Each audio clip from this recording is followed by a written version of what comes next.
The scent of lavender and lemon polish hung in the air as I scrubbed the kitchen counter, my mind drifting to happier times. Times when Alice's laughter filled this very room, her pigtails bouncing as she chased her father around land. Now, at 65, I found myself once again preparing to comfort my daughter, though the circumstances were far from childish games. The phone rang, startling me from my reverie. Alice's name flashed on the screen. "Mom?" Her voice trembled. "I need you." My heart clenched. "What's wrong, sweetheart?" "Can you come over? I don't know what to do." Within the hour, I was at Alice's doorstep, a plate of her favorite oatmeal raisin cookies in hand. She opened the door, her eyes red-rimmed and puffy. "Oh, honey," I said, pulling her into a hug. "What happened?" Alice led me to the living room, sinking onto the plush sofa. I set the cookies on the coffee table and sat beside her, taking her hand in mine. "I got this in the mail today," she said, handing me an envelope. I pulled out a single sheet of paper, my eyes widening as I read the typed message. "Your husband isn't who you think he is. Ask him about Rachel and the kids in Oakville." "What does this mean?" I asked, though a sinking feeling in my stomach told me I already knew. Alice shook her head, tears welling up. "I don't know. Sam's on a business trip. He's not answering his phone." I squeezed her hand. "Have you tried calling his office? They said he took a personal day." She let out a bitter laugh. "A personal day in Oakville, apparently." My mind raced, trying to make sense of it all. Sam had always seemed like such a devoted husband. Charming, attentive, the perfect match for my ambitious Alice. But now, maybe it's just a misunderstanding, I offered, though the words felt hollow even to me. Alice stood abruptly, pacing the room. "A misunderstanding? Mom, he's been lying to me. There's another family out there somewhere." "We don't know that for sure," I said, trying to calm her. "Let's not jump to conclusions." She whirled on me, eyes flashing. "Why are you defending him?"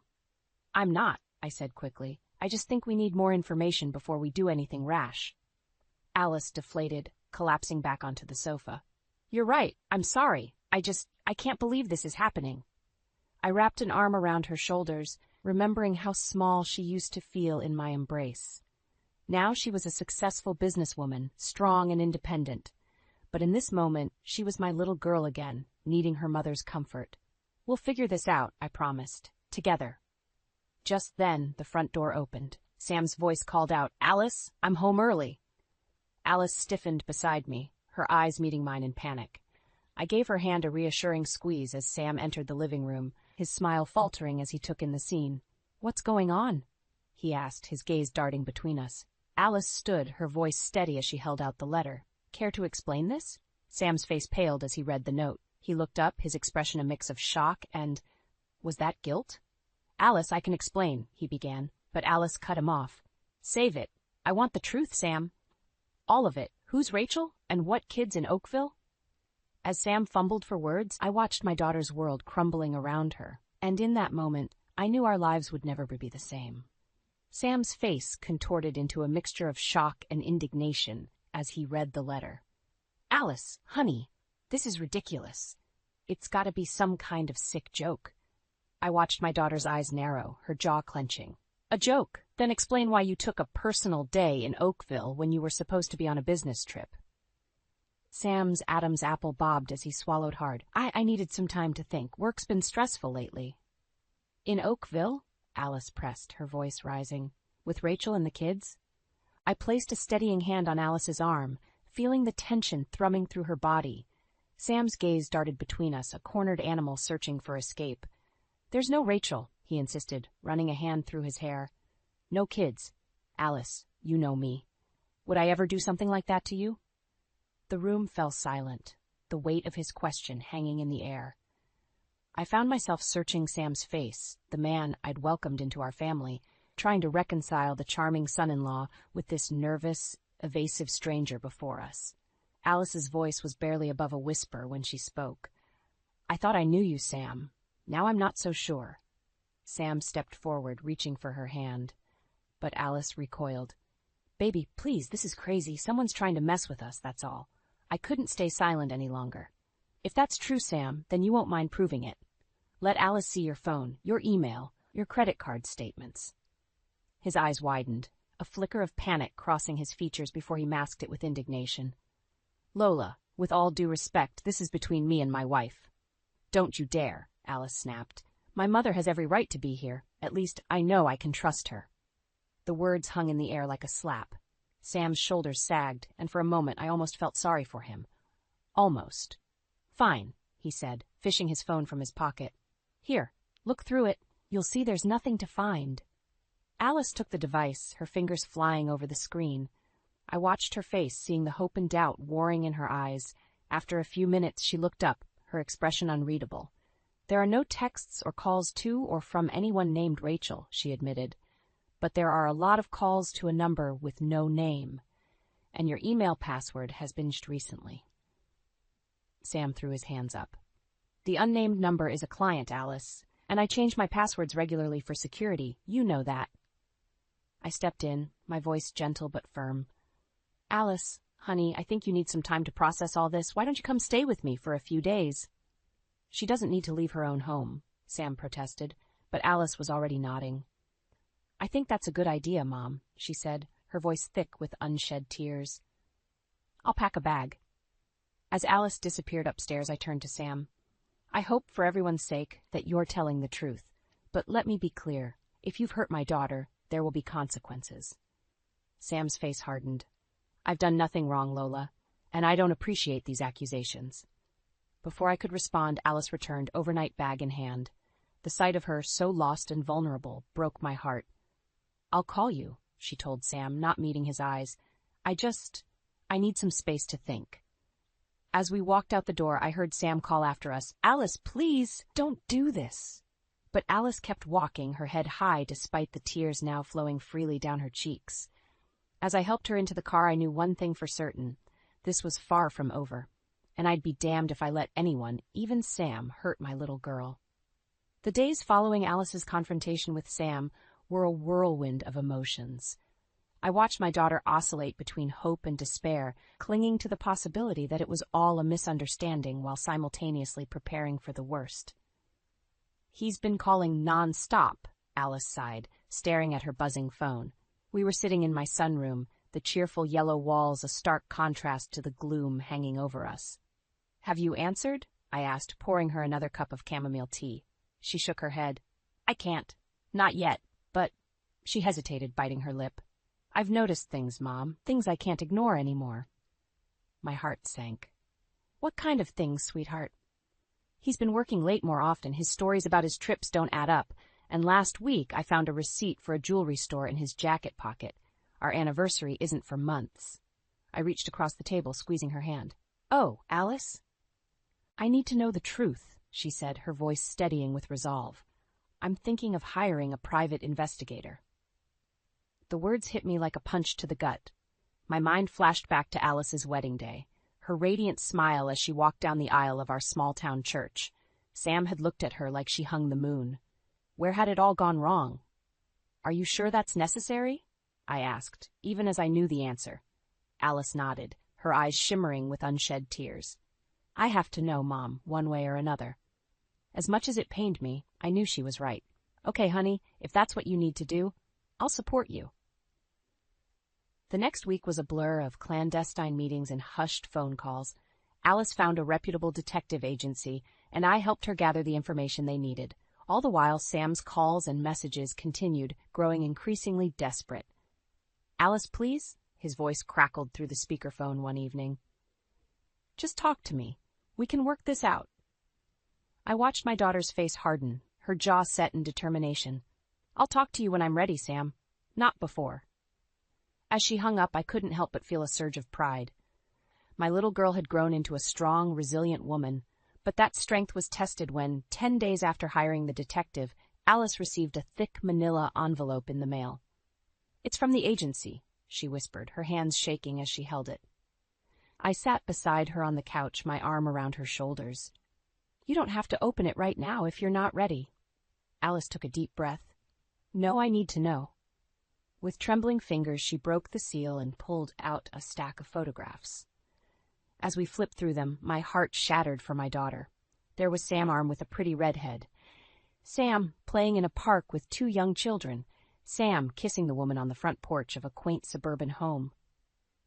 Oh, God, Alice choked out, the photos slipping from her grasp and scattering across the floor. I pulled her close, feeling her body rack with sobs. "I'm so sorry, sweetheart.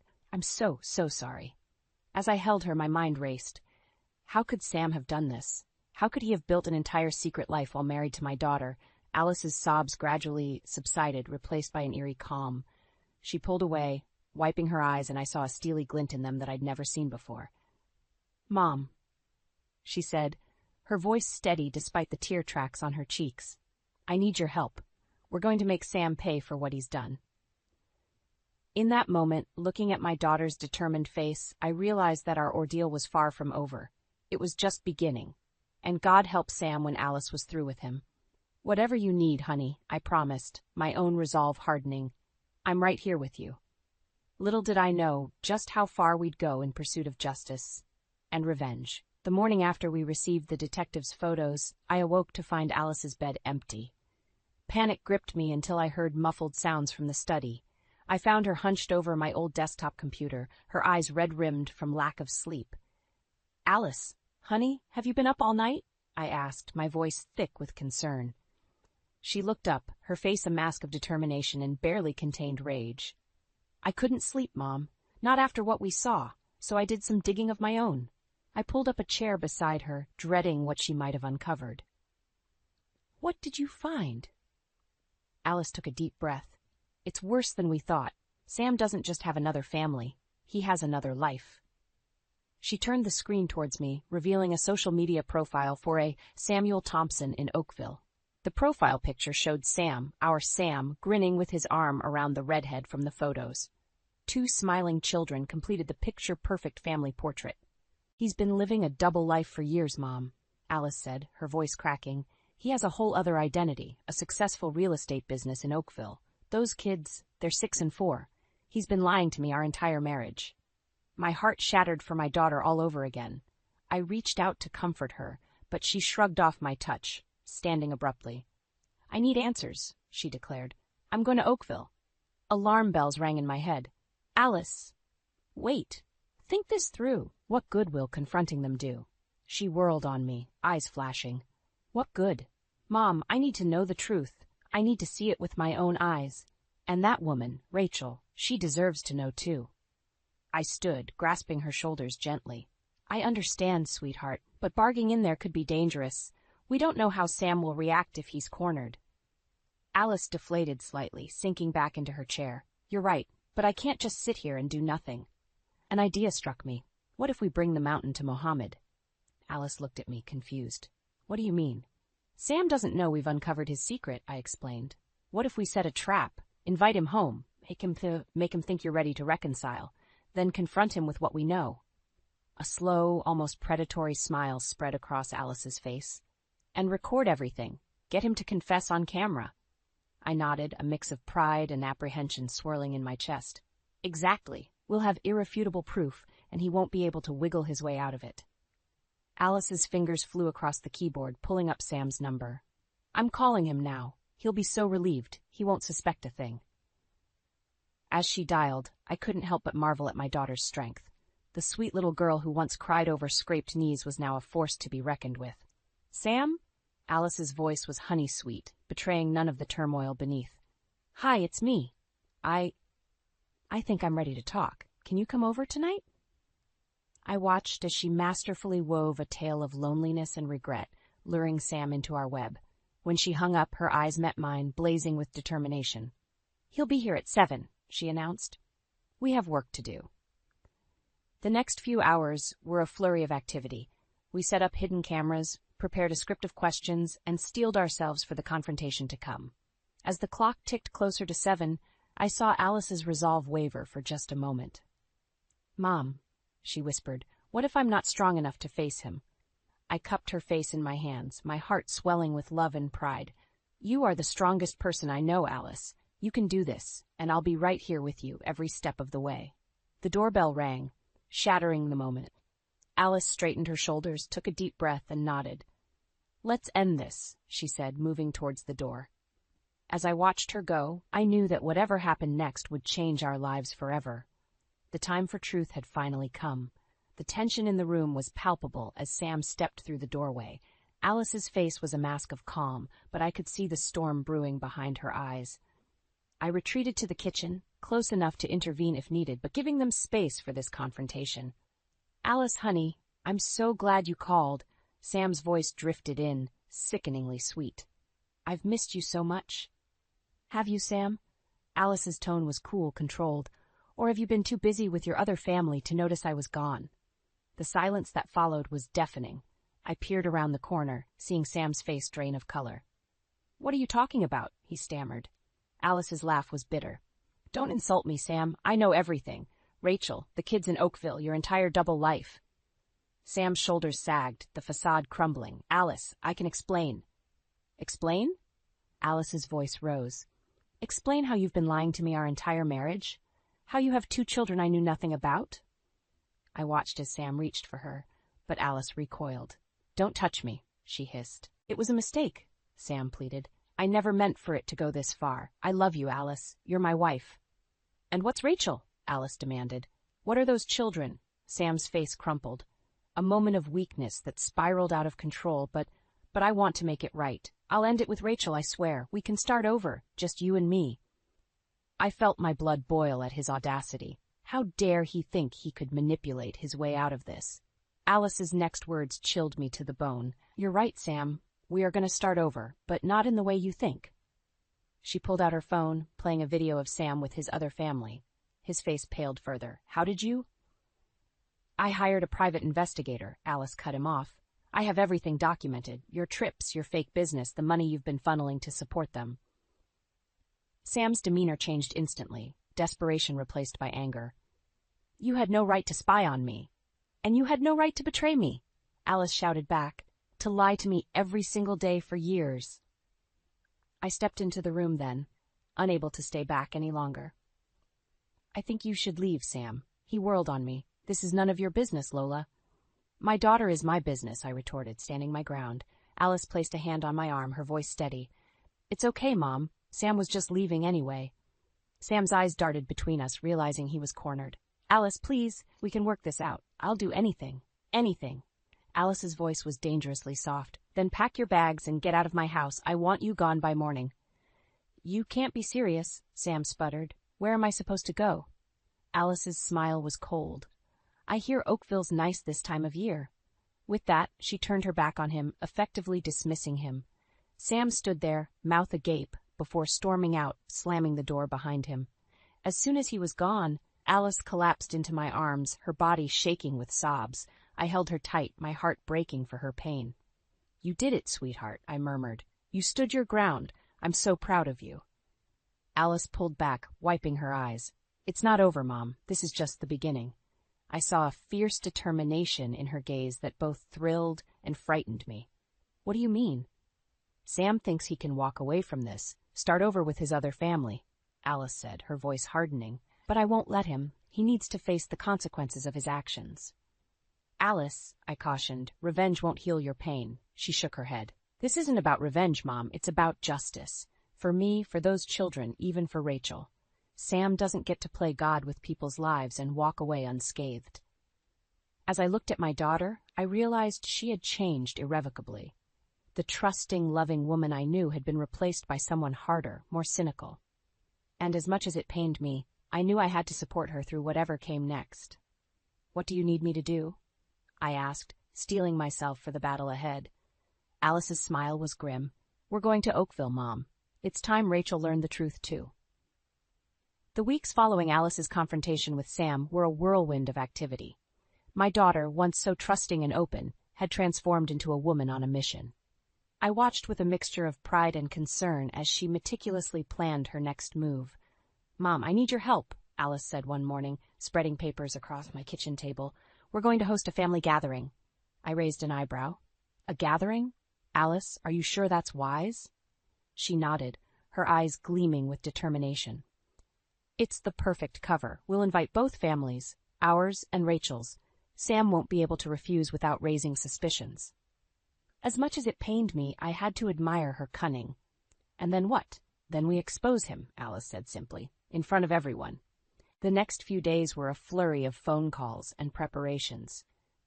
Alice crafted a story about wanting to mend fences with Sam, insisting on a big family dinner to celebrate their reconciliation. I marveled at her ability to keep her voice steady as she spoke to him, not betraying an ounce of her true intentions. The day of the gathering arrived, and I felt sick with anticipation. Alice, however, was the picture of calm as she greeted guests, playing the perfect hostess. "You're doing great, sweetheart," I whispered as I passed her in the hallway. She gave me a tight smile. "I have to, Mom. I can't let him win." As the house filled with chatter and laughter, I kept a watchful eye on Sam. He seemed nervous, constantly checking his phone and glancing at the door. When the doorbell rang again, he visibly tensed. Alice answered it, and I heard her cheerful voice. "Rachel, I'm so glad you could make it. And these must be the kids. Come in, come in." The room fell silent as Rachel entered, confusion etched on her face. Sam's other wife was pretty, with kind eyes that now darted around the room uncertainly. 2 children clung to her legs, sensing the sudden tension. Sam stood frozen, his face ashen. "Rachel, what are you doing here?" Before Rachel could respond, Alice stepped forward, her voice ringing clear. "I invited her, Sam. I thought it was time our families met, don't you?" The silence that followed was deafening. I watched as understanding dawned on Rachel's face, quickly followed by horror and anger. "Sam," she choked out, "what's going on?" Alice's voice was steel. "Why don't you tell her, Sam? Tell everyone how you've been living a double life, how you have 2 wives, 2 families in 2 different states." Gasps and murmurs filled the room. Sam's parents looked shell-shocked, while his sister burst into tears. Rachel stumbled backward, clutching her children close. "Is this true?" she demanded, her voice breaking. Sam's eyes darted wildly around the room, like a cornered animal. I can explain," he stammered. But Alice wasn't done. She produced a folder, spreading documents across the coffee table. "Bank statements, travel records, birth certificates," she announced. "Everything that proves Sam's deception." I watched as Sam's world crumbled around him. His parents turned away in disgust, while Rachel's sobs filled the air. The children, confused and frightened, began to cry. In that moment, I saw Alice falter for the first time. The weight of what she had done, the lives she had upended, seemed to hit her all at once. She swayed slightly, and I rushed to her side. "Alice," I whispered, "maybe we should." But she straightened, shaking off my concern. Her eyes met Sam's, and I saw a flash of the hurt, betrayed woman beneath her hard exterior. "It's over, Sam," she said, her voice barely above a whisper. "You've lost everything." As chaos erupted around us, Rachel's angry shouts, Sam's desperate pleas, the confused cries of family members, I held my daughter close. She had won, but at what cost? The reckoning had come, and none of us would ever be the same. The aftermath of Alice's revelation was chaos incarnate. Shock waves rippled through the room as Sam's duplicitous life lay bare for all to see. I watched, heart-pounding, as the scene unfolded like a car crash in slow motion. Rachel, Sam's other wife, stumbled backward, her face a mask of disbelief and horror. How could you?" she choked out, tears streaming down her face. Sam, pale and sweating, looked frantically between Alice and Rachel. "I can explain," he stammered, but his words fell flat in the charged atmosphere. Alice stood firm, her voice steady despite the trembling I could see in her hands. "There's nothing to explain, Sam. The evidence speaks for itself." As if on cue, Sam's parents stepped forward, his mother's face contorted with anger and shame. "Samuel James Henderson," she hissed, "how dare you bring this disgrace upon our family?" The room erupted into a cacophony of voices, accusations, questions, and cries of disbelief. I moved to Alice's side, ready to support her if needed, but she remained resolute. "Everyone, please," Alice called out, her voice cutting through the noise. "I know this is a shock, but there's more you need to know." She produced a stack of financial documents, spreading them on the coffee table. "Sam hasn't just been lying about his personal life. He's been embezzling from both his companies to fund this double life." Fresh gasps of horror filled the room. Sam's father, a respected businessman himself, looked as if he'd been struck. "Is this true, son?" he demanded. Sam's silence was damning. Rachel, who had been quietly sobbing, suddenly straightened. "The business trips," she said, her voice hollow. "They were never real, were they? You were just shuttling between us." Alice nodded grimly. "I'm so sorry, Rachel. I only found out recently myself." As the 2 women shared a look of understanding, I felt a surge of pride for my daughter's compassion in the face of her own pain. The moment was shattered by Sam's desperate lunge towards the door. "You can't do this to me," he shouted, his composure finally cracking. "I'll lose everything." Alice's brother-in-law, a burly man named Mike, blocked his path. "You've done this to yourself, Sam," he growled. Trapped, Sam whirled back to face the room.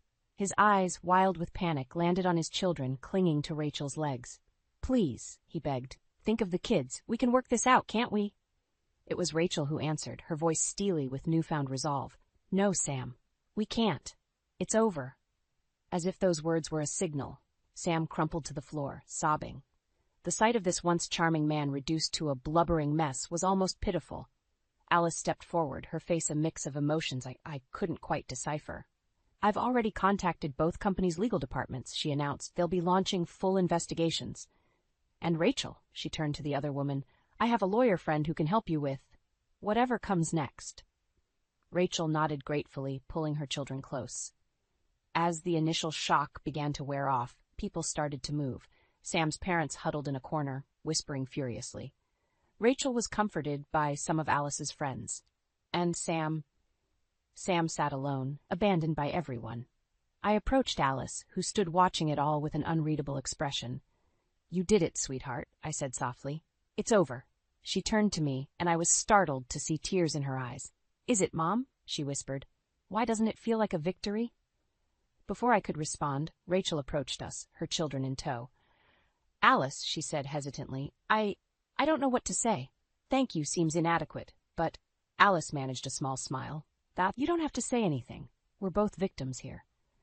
As the two women embraced, I realized that this wasn't an ending, but a beginning. The real challenge, healing and moving forward, was just starting. And as I watched my daughter comfort the woman who had unknowingly shared her husband, I knew that whatever came next, Alice would face it with the same strength and grace she'd shown today. The storm had broken, but the aftermath was yet to come. The weeks following Sam's exposure were a whirlwind of legal battles, emotional upheavals, and unexpected alliances. I watched my daughter navigate this storm with a grace and strength that both awed and worried me. One crisp autumn morning, Alice called me over to her house. As I entered, I found her sitting at the kitchen table with Rachel, heads bent over a stack of papers. "Mom," Alice said, looking up with tired eyes, "we need your advice." I sat down, noting the legal documents spread before them. "What's going on, girls?" Rachel spoke first, her voice trembling slightly. "The divorce proceedings are almost finalized, for both of us. But Sam's trying to claim he has no assets," Alice finished, her jaw clenching. "He's trying to leave us both with nothing." My blood boiled at Sam's audacity. That lying, cheating. "We know, Mom," Alice cut me off gently. "But we have a plan. We just need your help to pull it off." As they outlined their strategy, I felt a mix of pride and apprehension. My daughter and the woman who had unknowingly shared her husband had formed an unlikely alliance, determined to see justice done. The next day found us in a sleek downtown office, facing Sam and his lawyer across a polished conference table. Sam looked haggard, his once charming smile replaced by a permanent scowl. "Let's make this quick," his lawyer began. "My client has already stated he has no assets to divide." Alice leaned forward, her voice steady. "That's interesting, Sam, because Rachel and I have been doing some digging." Sam's face paled as Alice produced a thick folder. "We found your offshore accounts," she continued, "the ones where you've been funneling money from both your businesses." Rachel chimed in, her quiet voice carrying a newfound strength. "We also uncovered the property you bought in the Cayman Islands, the one you thought no one knew about." Sam's lawyer sputtered, but Alice wasn't finished. "We're prepared to turn all of this over to the authorities unless you agree to a fair settlement for both of us." The room fell silent as Sam's world crumbled around him once again. His lawyer whispered urgently in his ear, but Sam seemed beyond hearing. "How?" he finally croaked. "How did you find out?" Alice's smile was cold. "You underestimated us, Sam. Both of us. That was your biggest mistake." What followed was a flurry of negotiations, with Sam and his lawyer fighting a losing battle. By the end of the day, both Alice and Rachel had secured fair settlements, ensuring financial stability for themselves and Rachel's children. As we left the office, I saw Alice sag slightly, the weight of the past months finally showing. I wrapped an arm around her shoulders. "It's over, sweetheart. You did it." She looked at me, tears shimmering in her eyes. "We did it, Mom. I couldn't have gotten through this without you." Rachel approached us, her face a mix of exhaustion and relief. "Alice, I don't know how to thank you." Alice surprised me by pulling Rachel into a hug. We helped each other. That's what matters. As I watched these two women, both betrayed by the same man, find strength in each other, I felt a surge of hope for the future. Months later, we gathered for a small celebration at Alice's house. Rachel and her children were there, along with close friends who had supported us through the ordeal. As I looked around the room, I saw smiles where there had once been tears, laughter where there had been pain. Alice clinked her glass, calling for attention. "I want to make a toast," she said, her voice strong and clear, "to new beginnings, to unlikely friendships, and to the strength we find in ourselves when we're tested." As glasses were raised and cheers echoed, I felt a profound sense of pride. My daughter had faced her darkest hour and emerged not just victorious, but compassionate. She had turned a tale of betrayal into one of resilience and hope. Looking at Alice now, surrounded by love and support, I knew that whatever challenges life might bring, she would face them with the same courage and grace she'd shown throughout this ordeal. And I would be right there beside her, every step of the way. The storm had passed, and in its wake, we had all been transformed. As the evening wound down and guests began to leave, Alice caught my eye across the room. Her smile, bright and genuine, told me everything I needed to know. We had weathered the storm, and we were stronger for it. The shrill ring of my phone pierced the quiet of my kitchen, startling me so badly I nearly dropped my mug of chamomile tea. It was 11:30 p.m., far too late for a social call. My stomach clenched as I fumbled to answer. "Clara, it's about Peter. There's been an accident." My brother's name, coupled with accident, sent ice through my veins. "What happened? Is he okay?" "He's alive, but it's bad. They've taken him to Mercy General. Can you get there?"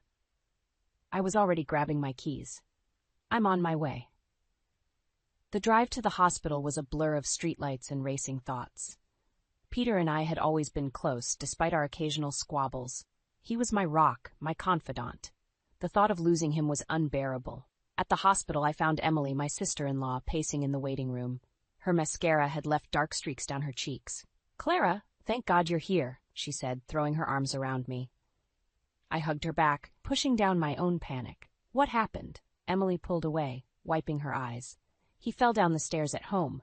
They think he might have had a stroke first, but they're not sure. He's in surgery now." My mind reeled. Peter was only 41, far too young for a stroke. "Have you called Mom and Dad?" Emily nodded. "They're on their way, but it'll take them a few hours to get here from Florida." A doctor approached us then, his face grave. "Mrs. Lawson, I'm Dr. Reeves. Your husband is out of surgery, but he's in critical condition. We've induced a coma to help reduce brain swelling." Emily gasped, and I grabbed her hand. "Can we see him?" I asked. Dr. Reeves nodded. "Briefly. Follow me." Peter looked small and fragile in the hospital bed, tubes and wires snaking from his body. I felt tears welling up as I took his hand.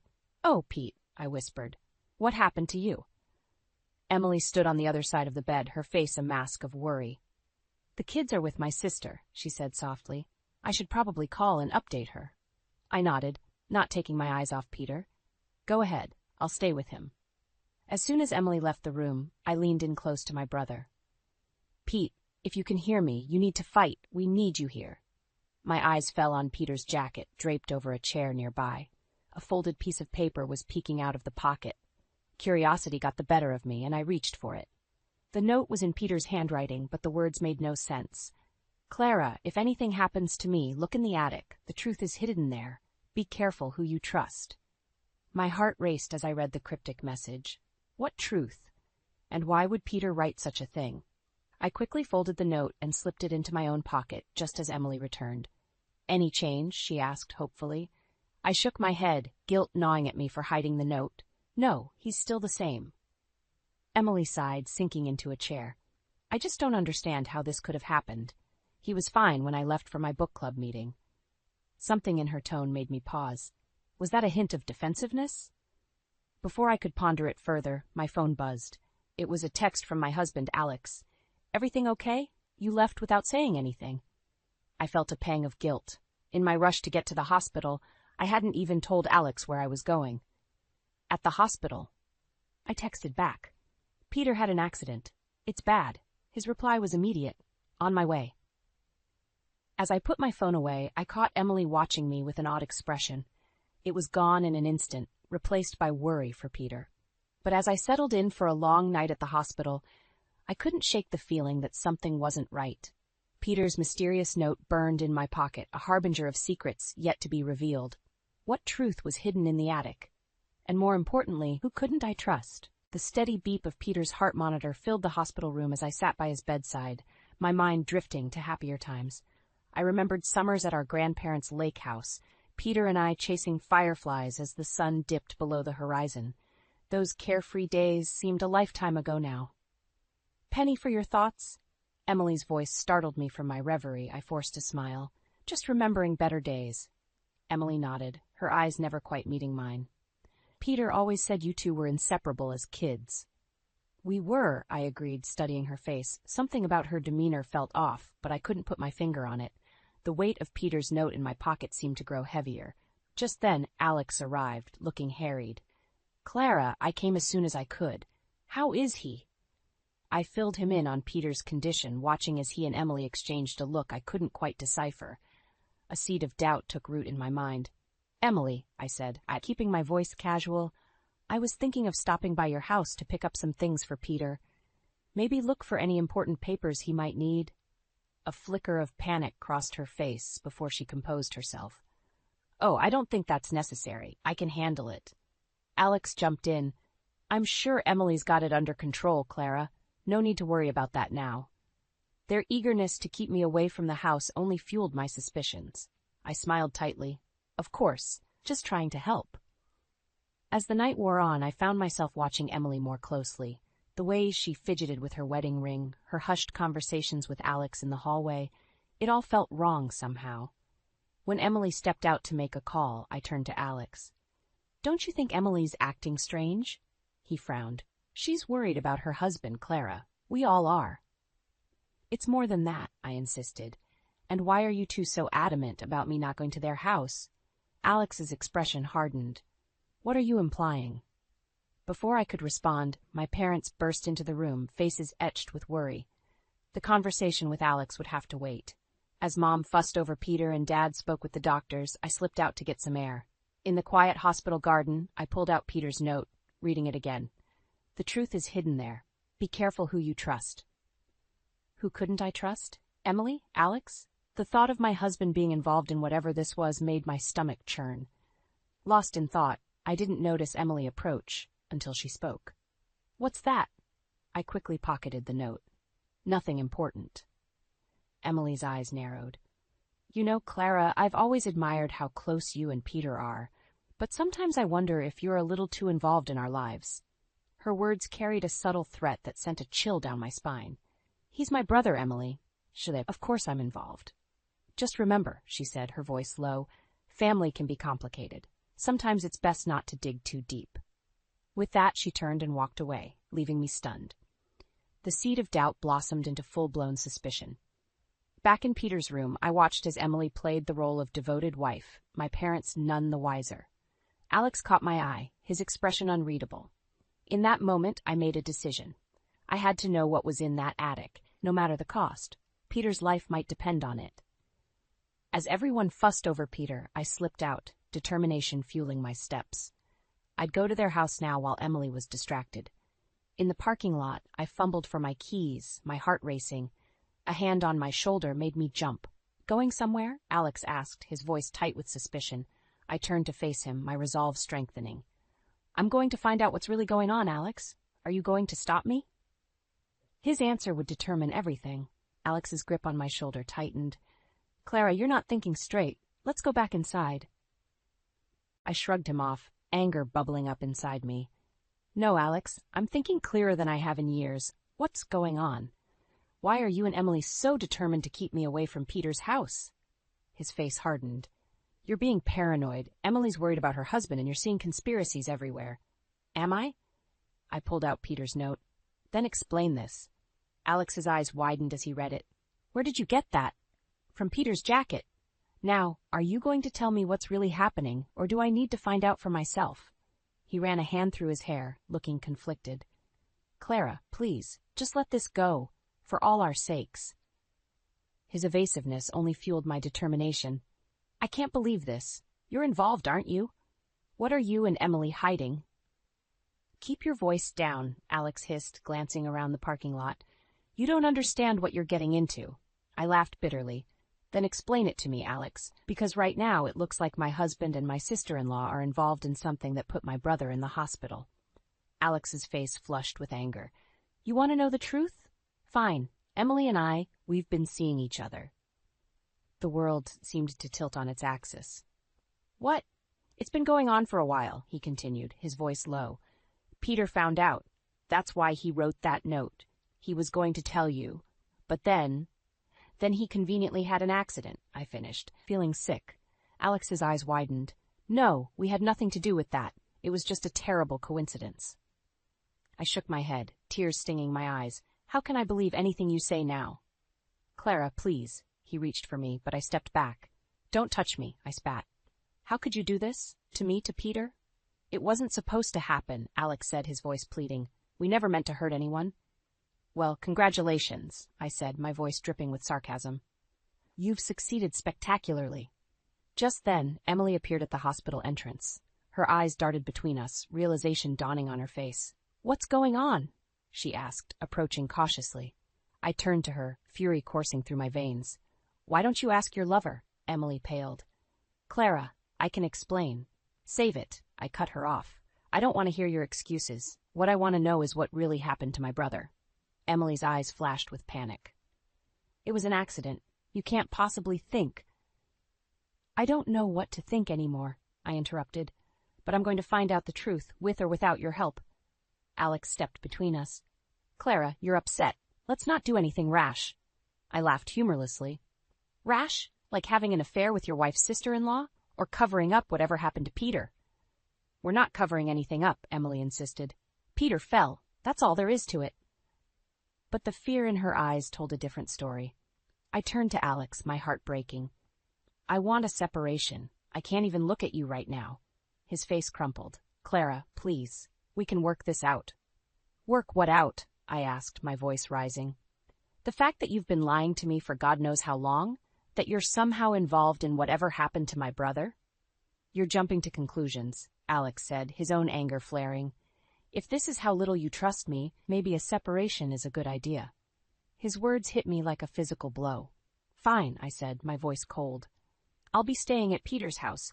Someone needs to look after his kids while their mother is otherwise occupied. Emily flinched at the barb. Clara, don't do this. Think of the family. I am thinking of the family, I retorted. The family you two seem intent on destroying. With that, I turned and walked to my car, ignoring their calls.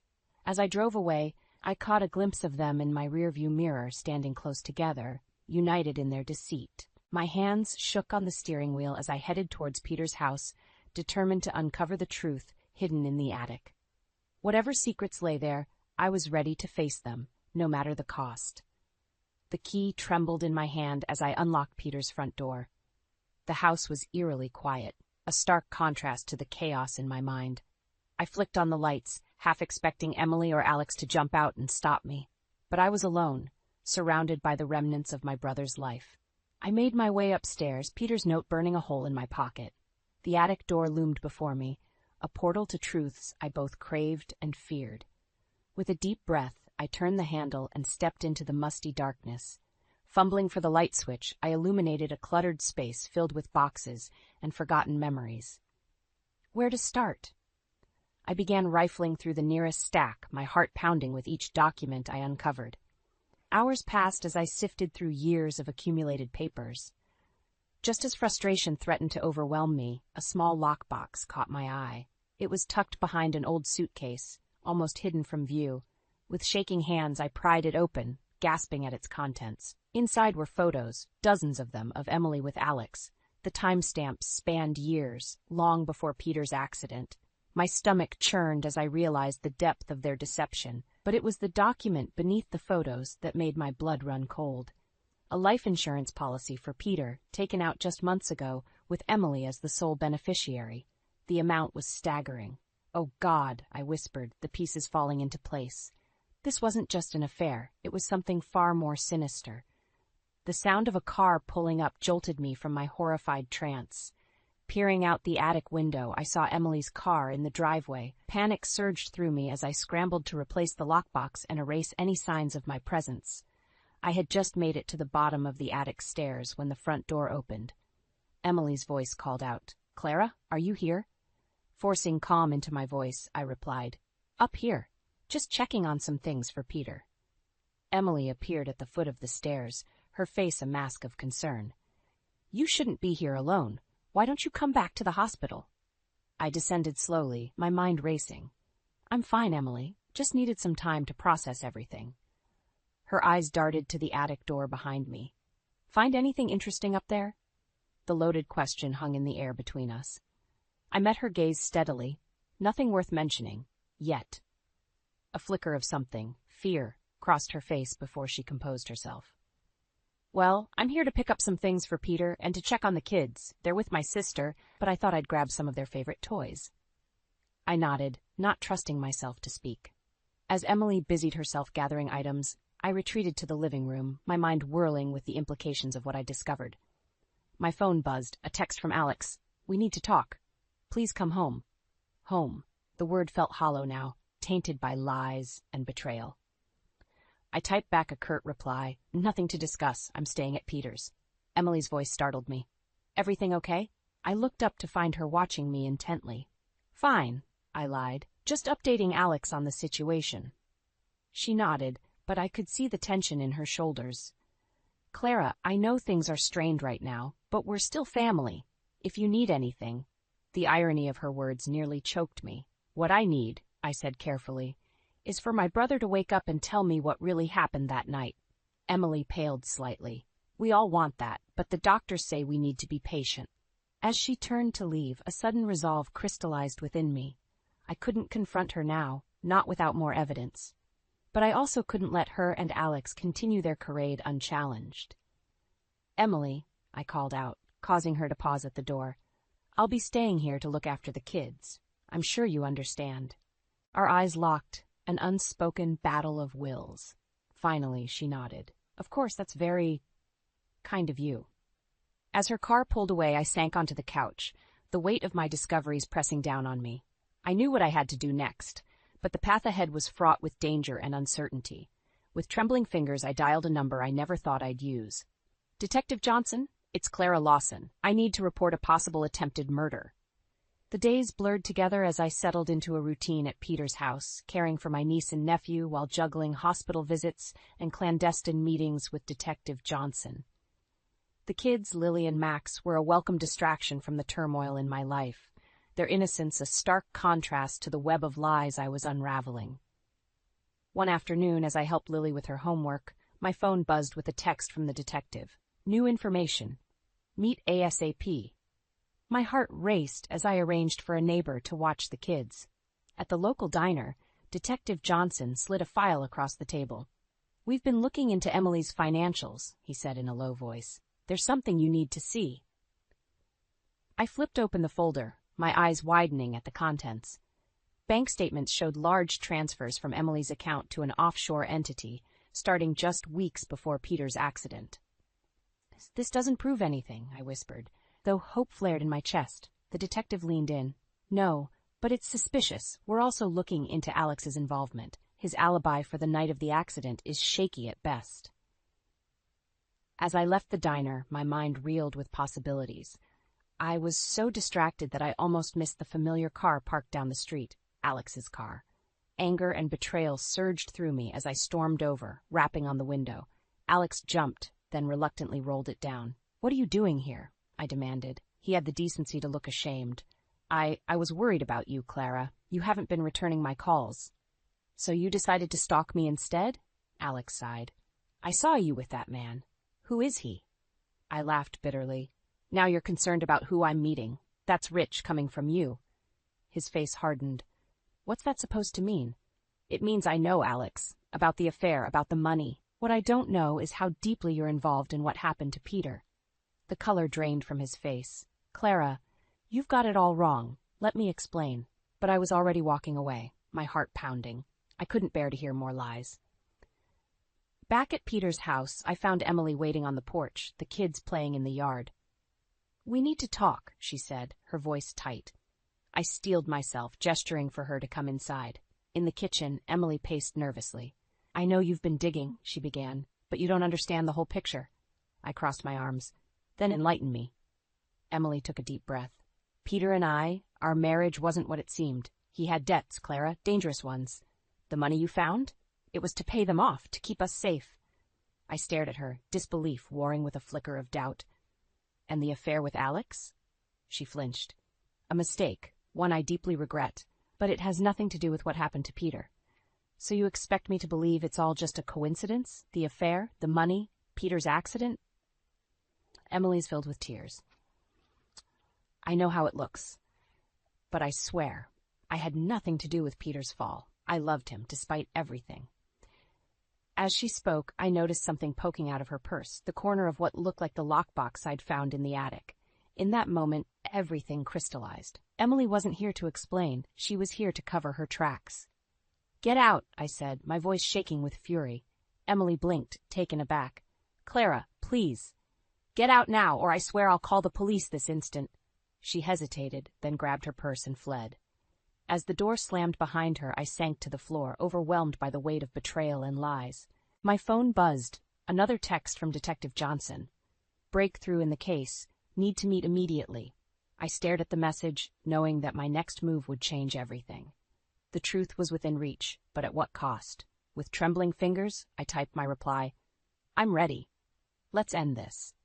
As I hit send, I knew there was no turning back. Whatever came next, I was prepared to face it head-on, for Peter, for the kids, and for the truth that had eluded us for far too long. The world seemed to spin around me as I sat in Detective Johnson's office, staring at the evidence laid out before us. Photos, financial records, and witness statements painted a damning picture of Emily and Alex's involvement in Peter's accident. We have enough to bring them in for questioning, Johnson said, his voice grave. But we need your statement to tie it all together. I nodded, my throat tight. I'm ready. As I recounted everything I'd discovered, from the mysterious note to the hidden lockbox, I felt a strange mix of relief and dread. The truth was finally coming to light, but at what cost to my family? Just as I finished my statement, my phone buzzed. It was a text from the hospital. Peter's showing signs of waking up. Come immediately. My heart leapt. I have to go, I told Johnson, already halfway out the door. At the hospital, I found my mother, Linda, already there, her face etched with worry and hope. Clara, thank goodness you're here, she said, pulling me into a tight hug. We watched through the window as doctors swarmed around Peter's bed. His fingers twitched, then his eyelids fluttered. It was happening. He was waking up. As we waited anxiously, I filled Mom in on everything that had happened. Her face paled, then hardened with resolve. Oh, Clara, she said, squeezing my hand. You've been carrying this burden alone for too long, but not anymore. We'll face this together. Her words washed over me like a balm, easing some of the loneliness I'd been feeling. But our moment of connection was shattered by the arrival of Emily and Alex, bursting into the waiting room. What's going on? Emily demanded, her eyes darting between us and Peter's room. Before I could respond, Detective Johnson appeared behind them, flanked by 2 uniformed officers. Emily Lawson, Alexander Lawson, you're under arrest for the attempted murder of Peter Lawson and conspiracy to commit insurance fraud. The next few minutes were chaos. Emily screamed denials while Alex went pale and silent. As the officers led them away, Emily's eyes locked on mine, filled with a mixture of hatred and fear. This isn't over, Clara, she hissed. You have no idea what you've done. I stood my ground, Mom's hand firm in mine. No, Emily, you have no idea what you've done. To this family, to Peter, to those kids. As they disappeared down the hallway, a doctor emerged from Peter's room. He's awake and asking for Clara. With shaking legs, I entered the room. Peter's eyes were open, though unfocused. When he saw me, a weak smile crossed his face. Clara, he whispered, you found it. I leaned in close. Found what, Pete? His voice was barely audible. The truth, in the attic. But there's more. Danger. Before he could finish, his eyes rolled back and the monitors started blaring. Doctors and nurses rushed in, pushing me aside as they worked to stabilize him. I stumbled back into the hallway, my mind reeling. What more could there be? What danger was Peter trying to warn me about? Mom was there, steadying me. What happened? What did he say? I opened my mouth to respond, but movement at the end of the hall caught my eye. A figure in a hoodie was watching us, their face hidden in shadow. As our eyes met, they turned and ran. Without thinking, I took off after them, ignoring Mom's calls. I chased the figure down flights of stairs and out into the parking lot, my heart pounding. Just as I thought I'd lost them, a hand grabbed my arm, yanking me behind a parked van. I found myself face to face with a woman I'd never seen before, her eyes wild with fear. "Are you Clara?" she asked urgently. I nodded, too out of breath to speak. "Listen carefully," she said, glancing around nervously. "Emily and Alex aren't working alone. There's a bigger conspiracy at play, and you're in danger. We don't have much time." As she spoke, I saw a black SUV pull into the lot, its tinted windows hiding the occupants. The woman's grip on my arm tightened. "You have a choice to make, Clara. Run now and stay safe, or dive deeper and risk everything to uncover the whole truth. What's it going to be?" My heart pounded as I made my split-second decision. "I'm in. Tell me everything." The woman, who introduced herself as Sarah, quickly ushered me into her car. As we sped away from the hospital, she filled me in on a conspiracy that made my head spin. Emily and Alex were just pawns in a larger game involving corporate espionage and money laundering. Peter had stumbled upon evidence that could bring down an entire criminal network. "That's why they tried to silence him," Sarah explained. "And now they're after you." We arrived at a safe house where Sarah showed me files that corroborated her story. My mind reeled as I recognized names of family, friends, and business associates entangled in this web of deceit. Just then, my phone rang. It was Mom. "Clara, where are you? Emily's been released on bail and she's here at the house. She's demanding to see you." My blood ran cold. "Mom, listen carefully. You need to get out of there now. Go to Aunt Marge's and wait for my call." "Clara, what's going on? You're scaring me." "Please, Mom, trust me. I'll explain everything soon." After ensuring Mom was safe, Sarah and I formulated a plan. We needed to retrieve the final piece of evidence from Peter's attic. Evidence he had hinted at before losing consciousness again. As we approached Peter's house, I saw Emily's car in the driveway. Sarah handed me a small recording device. "Be careful. Get her to talk, but don't let on what you know." With trembling hands, I entered the house. Emily was in the living room, pacing like a caged animal. When she saw me, her eyes flashed with a mixture of relief and anger. "Clara, thank God, you have to help me. These accusations are insane. You know I would never hurt Peter." I steeled myself, remembering Sarah's advice. "Then explain the money transfers, Emily. Explain the affair with Alex." Her face crumpled. "It's not what you think. We were being blackmailed. There are people, powerful people, who—" Suddenly the front door burst open. Alex stormed in, his face a mask of fury. "Emily, shut up. You have no idea what you're dealing with." I backed away, my heart racing. "Alex, what are you doing here?" His eyes darted between Emily and me. "Cleaning up this mess. I'm sorry, Clara, but you've left me no choice." As he reached into his jacket, I saw the glint of a gun. Time seemed to slow down. I lunged for the nearest object, a heavy vase, and hurled it at him. The gun went off, the bullet splintering the wood beside my head. Emily screamed, diving for cover. I scrambled towards the stairs, Alex's footsteps thundering behind me. I reached the attic door, fumbling with the lock as another shot rang out. Finally inside, I frantically searched for Peter's hidden evidence. Where was it? The sound of Alex ascending the stairs spurred me on. Just as my hand closed around a small USB drive tucked behind a loose floorboard, the attic door flew open. Alex stood there, gun trained on me, his eyes cold. "Hand it over, Clara. Now." I clutched the drive to my chest. "Why, Alex? How could you be involved in this?" His laugh was hollow. "You have no idea how deep this goes. The money, the power, it's beyond anything you can imagine." As he stepped closer, I heard sirens in the distance. Alex's head whipped towards the sound, momentarily distracted. It was now or never. I charged at him, catching him off guard. We grappled for the gun, our struggle bringing us dangerously close to the attic window. With a final, desperate shove, I felt Alex lose his balance. Time seemed to stand still as I watched him fall, his eyes wide with shock. The sickening thud that followed would haunt me forever. Shaking uncontrollably, I made my way downstairs to find Sarah and the police bursting in. Emily was nowhere to be seen. As the officers swarmed the house, Sarah approached me. "It's over, Clara. You did it." But as I handed over the USB drive, I couldn't shake the feeling that this was far from over. The cost had been too high, the revelations too earth-shattering. As I watched the chaos unfold around me, one question burned in my mind.